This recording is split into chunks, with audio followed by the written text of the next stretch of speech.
कबल में सीटीडी थाने में धमाके और धमाके के नतीजे में जाँ बहक अफराद की तादाद 17 तक पहुंच गई है। 70 से ज़ायद अफराद जख्मी हैं। थाने की इमारत ज़मीन बोझ हो गई है। धमाकों के वक्त सीटीडी थाने के अंदर असलहा और गोला बारूद और कैदी भी मौजूद थे। रात भर बिजली मुनक़ता होने से इमदादी कार्रवाइयों में मुश्किलात का सामना रहा। धमाके से करीबी इमारतों को भी शदीद नुकसान पहुंचा। एक घर में 2 बच्चे भी जख्मी हो गए। शोहदा की मैयतों और जख्मियों को कबल और सईदो शरीफ हॉस्पिटल मुंतकिल किया गया है। सवात के अस्पतालों में एमरजेंसी नाफिज कर दी गई है। शहादतों और जख्मियों की तादाद में इजाफे का खदशा भी मौजूद है। तो आपको बता रहे हैं कि सवात से खबर है कि कबल में सीटीडी थाने में धमाके से जाँ बहक अफराद की तादाद 17 तक पहुंच चुकी है। 70 से ज़ायद अफराद जख्मी हैं और थाने की इमारत जो है वो ज़मीन बोझ हो गई है। धमाकों के वक्त सीटीडी थाने के अंदर असलहा, गोला बारूद और कैदी भी मौजूद थे। रात भर बिजली मुनक़ता होने से इमदादी कार्रवाइयों में मुश्किलात का सामना रहा। धमाके से करीबी इमारतों को भी नुकसान पहुंचा। एक घर में 2 बच्चे जख्मी हो गए और शोहदा की मैयतों और जख्मियों को कबल और सईदो शरीफ हॉस्पिटल मुंतकिल कर दिया गया है। सवात के हद कर दी गई है और शहादतों और जख्मियों की तादाद में इजाफे का खदशा भी मौजूद है। सवात से खबर दे रहे हैं आपको कि सवात में कबल में सीटीडी थाने में धमाके से जाँ बहक अफराद की तादाद 17 तक पहुंच चुकी है और 70 से ज़ायद अफराद इस वक्त ज़ख्मी हैं। थाने की इमारत जो है वो मुकम्मल तौर पर ज़मीन बोझ हो चुकी है और धमाकों के वक्त सीटीडी थाने के अंदर असलहा, गोला बारूद और कैदी भी मौजूद थे। रात भर बिजली मुनक़ता होने से इमदादी कार्रवाइयों में मुश्किलात का सामना रहा। धमाके से करीबी इमारतों को भी शदीद नुकसान पहुंचा।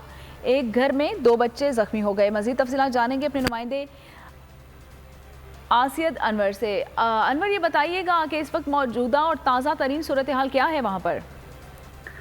जी बिल्कुल, रात को होने वाले धमाके के बाद जो है सईदो शरीफ अस्पताल और कबल अस्पताल में इमरजेंसी नाफिज कर दी गई थी, चूंकि ये सीटीडी की 3 मंजिला इमारत थी जो मुकम्मल तौर पर जमीन बोझ हो गई थी। रेस्क्यू 1122 और पुलिस के इदारे जो थे उन्होंने लाशों को और जख्मियों को निकालने का सिलसिला जारी रखा हुआ है। रात को बिजली मुनक़ता हो गई थी, इस वजह से शदीद मुश्किलात थी इमदादी कार्रवाइयों में, लेकिन रेस्क्यू ऑपरेशन ताहाल जारी है और जो जानबाग अफराद है उनकी तादाद 17 हो गई है, जबकि 70 के करीब जो अफराद है वो जख्मी हो गए हैं। मलबे का उठाया जा रहा है मलबे को और खदशा जाहिर किया जा रहा है कि जख्मी और शोहदा की तादाद जो है वो ज्यादा हो सकती है।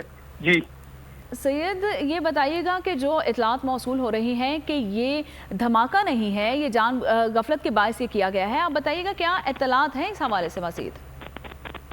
जी बिल्कुल, पहले तो ये था जब इब्तिदाई इतलात मौसूल हुई तो इसको खुदकुश धमाका करार दिया जा रहा था।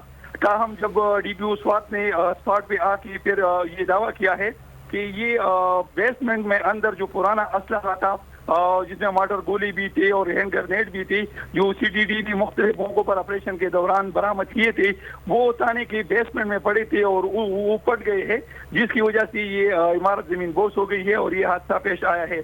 लेकिन ये मैं बताता चलूँ कि एक ही बाद 2-3 धमाके हो गए थे थाने के अंदर, जिसके बाद ये इमारत जमीन बोझ हो गई थी और उस वक्त थाने के अंदर 50 से लेके 100 के करीब पुलिस एहलकार जो थी वो मौजूद थी। तो इस वजह से ये नुकसान काफी ज्यादा हुआ है। ताहम DPO स्वात ने इस बात को कंफर्म किया है कि ये खुद कुछ धमाका नहीं था, लेकिन बेसमेंट में पड़े बारूद और दीगर असलहा जो था वो बिजली की शॉर्ट सर्किट की वजह से फट गया है, जिसकी वजह से इतना बड़ा नुकसान जो है वो सामने आया है। जी अच्छा सैयद, ये भी बताइएगा कि हलाकतों में इजाफे का खदशा मौजूद है? जी बिल्कुल, क्योंकि मलबे का ढेर बन गया है ये सीटीडी का थाना और पुलिस स्टेशन जो है, तो वहाँ पर रेस्क्यू ऑपरेशन जारी है और अब तक 70 के करीब जख्मियों को निकाला जा चुका है, जिसमें से कुछ को कबल के अस्पताल और कुछ को सईदो शरीफ अस्पताल मुंतकिल किया गया है। लेकिन बताया जा रहा है कि 7 जख्मी ऐसे हैं जिनकी हालत इंतहाई तशवीशनाक है। मलबे से मजीद लाशों को भी निकालने का सिलसिला जो है वो जारी है। जी और ये बताइएगा कि अभी कितनी बड़ी तादाद में जो रेस्क्यू एहलकार हैं वहाँ पर मौके पर मौजूद हैं? जी बिल्कुल, रेस्क्यू को तकरीबन कोई 95 के करीब रेस्क्यू एहलकार जो है वो रात से इस रेस्क्यू ऑपरेशन में मसरूफ है और इमदादी सरगर्मियाँ जारी हैं। सैयद अनवर शाह अपडेट कर रहे थे, बहुत शुक्रिया आपका। हवाए नफ्स की है हुक्मरानी, लुटेरा कर रहा है पासबानी। बोल न्यूज के मार्केटिंग हेड आकाश राम ताहा लापता, तफ्तीशी इदारे जवाब देने से कासिर। اہل خانہ پریشان، بیٹے کی جدائی میں ماں غم سے نڈھال۔ جو بچو ہندو ہوا پر آئے تے جو کو پاکستانی مکھے مہربانی کرے پنجو آکاش واپس کयो۔ حکومت سے بے قصور اور محب وطن بیٹے کی بازیابی کے لیے فریاد۔ آکاش رام کے اغوا کے خلاف اہل خانہ کی جانب سے سپریم کورٹ میں درخواست دائر۔ سپریم کورٹ کے چیف جسٹس عمر عطا بندیال سے آکاش رام کے اہل خانہ کی جلد سماعت کی استدعا۔ مشکل کی اس گھڑی میں عالمی میڈیا نے بھی اٹھائی آواز۔ CNN، آج تک، انڈیا ٹوڈے، ٹائمز ناؤ سمیت عالمی میڈیا نے آکاش رام کے اغوا کے خلاف دیا بول کا ساتھ۔ اف کیا ظلم ہے، بول انصاف کا منتظر۔ سبسکرائب کریں اور بیل دبائیں تاکہ کوئی خبر رہ نہ جائے۔